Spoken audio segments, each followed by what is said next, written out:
स्कंद पुराण में तीर्थों का जो वर्णन किया गया है, स्कंद पुराण के अंदर एक एक तीर्थ का अलग अलग वर्णन स्कंद पुराण के अंतर्गत किया गया।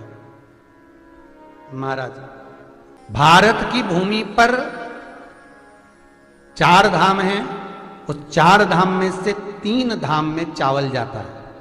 बस चावल के साथ में एक एक वस्तु चेंज हो जाती है। बद्रीनाथ में चावल जाता है, बद्री विशाल में भगवान को जो भोग लगता है वो केसरिया भात का लगता है। आप जब कभी बद्रीनाथ दर्शन करने जाएं तो बद्रीनाथ में 2 चीजें जरूर लेकर जाएं।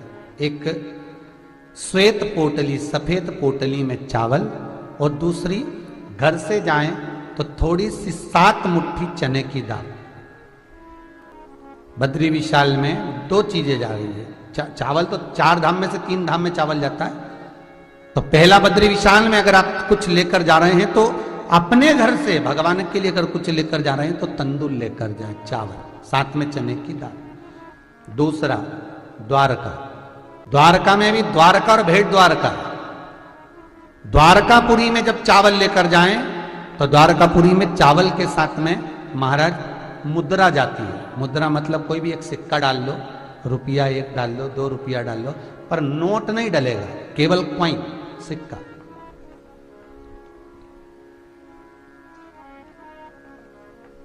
सिक्का डाल लो। ये द्वारका की बात है। और भेंट द्वारका में जो चावल दिया जाता है वहां केवल 11 मुट्ठी चावल का दाना है। यहां द्वारका में आप कितना भी चावल दें उससे कोई मतलब नहीं है कि आप ज्यादा दें कि कम दें, पर तो भेंट द्वारका में 11 मुट्ठी चावल, 11 मुट्ठी चावल का स्मरण भेंट द्वारका में।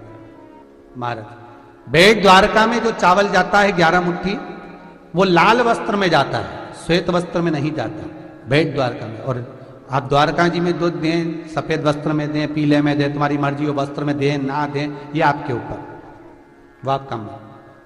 पर भेंट द्वारका में जो चावल जाता है वो लाल वस्त्र में जाता है। तीसरा, जगन्नाथपुरी में भी चावल का दान होता है, जगदीश में भी चावल। पर जगन्नाथपुरी में जो चावल जाता है उस चावल के साथ में श्रीफल, वो भी जल भरा हुआ, नारियल जो होता है पानी भरा हुआ, वो जगन्नाथपुरी में चावल के साथ में दे देना चाहिए। अब 3 जगह का भाव समझ लीजिए, फिर 4थी जगह पहुंचे। बद्रीनाथ में जो तुमने चावल दिया वो क्यों दिया? महाराज, भगवान शंकर ने काल भैरव को बुलाकर ब्रह्मा जी का सिर कटवाया था। वो ब्रह्मा जी का सिर भगवान शंकर के हाथ में जाकर चिपक गया। जब ब्रह्मा का सिर भगवान शंकर के हाथ में जाकर चिपका, तब भगवान शंकर ने उसी समय पर चंद्रदेव आदि कादिक देवताओं से पूछा, ये हस्त के निकले कैसे? भगवान शंकर ने जब बद्री विशाल में पहुंचे, निज निवास पर पहुंचे, तो शंकर भगवान के हाथ से वो शीश ब्रह्मा का नीचे गिर गए। इसलिए आज भी हिंदू धर्म में ब्रह्म कपाली बद्री नारायण में होती है, क्योंकि वह ब्रह्मा का सिर गिरा। भगवान शंकर ने उसी समय पर ब्रह्मा जी को वर प्रदान करा, हे ब्रह्मदेव, आपका शीश इस बद्रीश में गिरा है, यहां पर ब्रह्म कपाली का भाव रहेगा।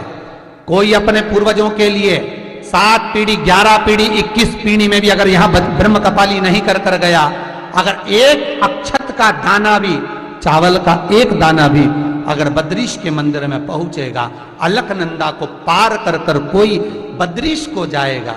इसलिए आज भी बद्रीनारायण अलकनंदा के पार है। बनाने को बद्रीनाथ का मंदिर इधर हो जाता, पर अलकनंदा के पार क्यों? क्योंकि अलकनंदा को पार कर जो बद्रीश पर चावल का भाग दान करता है महाराज, तो जैसे अलकनंदा हम पार होते हैं चावल लेकर, वैसी हमारी कई पीढ़ियां बिना पिंड के पार हो जाती हैं। कई पीढ़ियां बिना पिंड के। बद्रीश का भाव, द्वारकाधीश का भाव शास्त्र वर्णन करता है। चावल का जो भाव का गया, और बद्रीनाथ में जो अपन ने चने की दाल चढ़ाई है वो शंकर के भाव से चढ़ाई, क्योंकि ये बद्रीनाथ की जो भूमि है ये शिव की भूमि है। आपको पहले भी कथा में कहा, शिव पुराण में, ये शंकर का घर था। लक्ष्मी जी को पसंद आ गया था इसलिए दे दिया गया। तो चने की दाल हम शंकर के भाव से समर्पित करते हैं अपनी मनोकामना पूर्ण करने के। चौथा स्थान, ये 3 स्थान पर चावल का दान है, और चौथा स्थान है रामेश्वरम, जहां जल का दान होता है। महाराज, गंगा जल लेकर जाओ, भले एक डब्बी में लेकर जाओ, थोड़ा सा लेकर जाओ, पर रामेश्वरम में जल का दान कर आओ। महाराज, ये तीर्थ ऐसे हैं जहां दान की महत्वता की सिद्धता प्राप्त हो। और एक बात अपनी जिंदगी में हमेशा उतार कर रखो, कभी कोई नदी के घाट पर कोई तीर्थ बसा, यमुना जी के घाट पर मथुरा, सरयू जी के घाट पर अयोध्या, हरिद्वार, जो घाट पर तीर्थ बसा हो, वहां पर दीप का दान अवश्य करें। बिना दीप के दान के कभी मत आना, भले कार्तिक हो ना हो, कोई सा तो महीना होगा। हमारे हिंदू धर्म में जो सारे महीने बनाए गए भगवान शंकर ने बनाए, सभी श्रेष्ठ हैं, तो वहां दीप का दान जरूर करना चाहिए। कोई दान करो ना करो, पर दीप दान जरूर करो उस नदी के दान।